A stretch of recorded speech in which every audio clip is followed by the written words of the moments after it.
घूंघट। अरे रानी, ओ रानी, सो रही हो क्या अभी तक?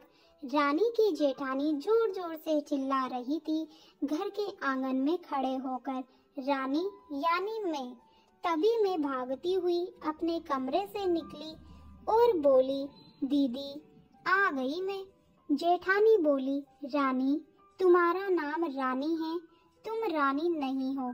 मैंने तुम्हें रात में ही समझाया था कि सुबह को जल्दी उठ जाना, तुम्हारी मुंह दिखाई की रस्म है। मैंने बोला कि दीदी रात को नींद ही नहीं आई, जगह नहीं है, और मन में थोड़ा डर था कि सुबह आंख नहीं खुली तो।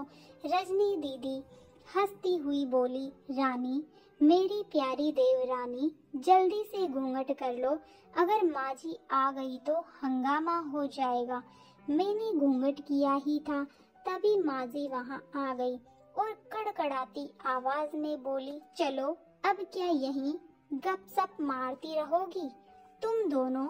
हमने चलना शुरू ही किया था, तभी माँ जी ने रजनी दीदी के कंधे पर हाथ रखा और बोली, पता है ना कहाँ से जाना है और कैसे जाना है? माँ जी ने बोला कि जब भी कोई बड़ा तुम्हारे सामने खड़ा हो तो हमेशा घूंघट में रहना और कम से कम अपने बड़ों के सामने आना, और बिना घूंघट के तो कभी नहीं। रजनी दीदी कुछ बोली ही नहीं, बस अपना सर हिलाकर हाँ बोल दिया। मैंने भी बस अपना सर हाँ में हिलाया।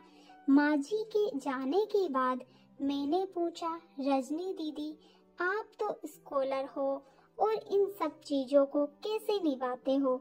रजनी दीदी मुस्कुराई और बोली कि मैं थारे जेठ जीरे बहुत प्यार करती हूँ, इसलिए अभी तक चुपचाप सब चीजें निभा रही हूँ। मैं कुछ नहीं बोली और चुपचाप रजनी दीदी के साथ घर के बाहर वाले कमरे में जाकर बैठ गई। वहाँ पर एक पड़ोस की आंटी जी बैठी थी। वो बोली कि यह कैसी बहू आई है, ससुर जी सामने खड़े हैं और ये यहाँ बैठी है, मुझे कुछ समझ ही नहीं आया।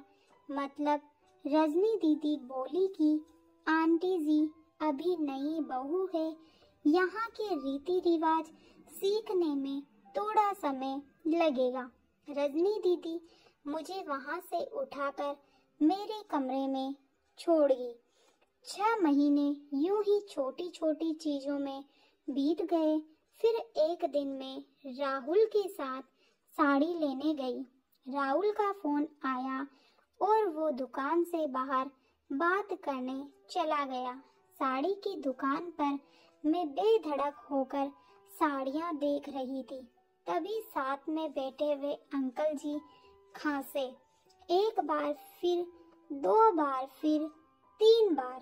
मैंने साड़ी वाले भैया से बोला कि भैया इन अंकल जी को पानी दे दो, बहुत खांसी हो रही है इन्हें।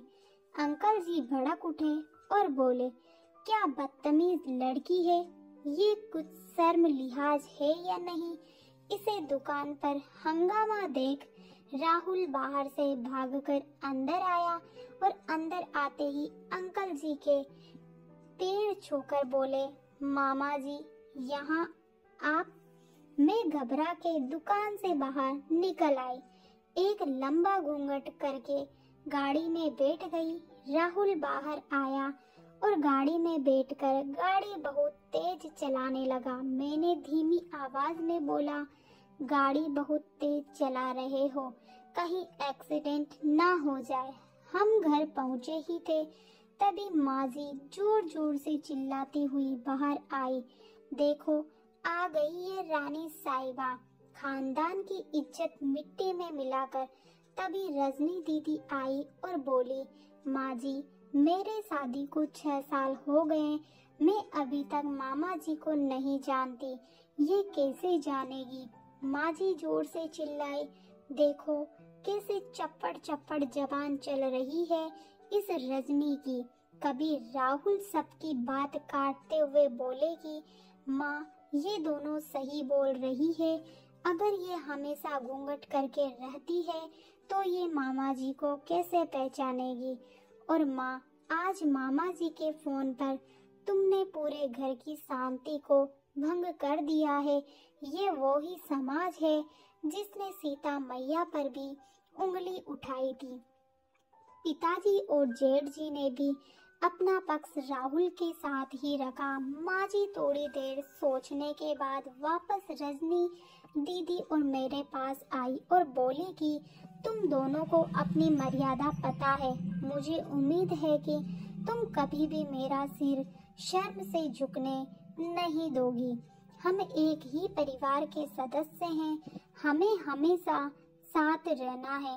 अच्छा वक्त हो या बुरा वक्त, हर सदस्य को अपनी मर्यादा पता है। माजी ने मुझे और रजनी दीदी को गले लगा लिया। तो दोस्तों, कैसी लगी आपको हमारी यह कहानी पसंद आए तो वीडियो को लाइक, शेयर और चैनल को सब्सक्राइब जरूर कीजिए और कमेंट बॉक्स के अंदर कमेंट जरूर कीजिए।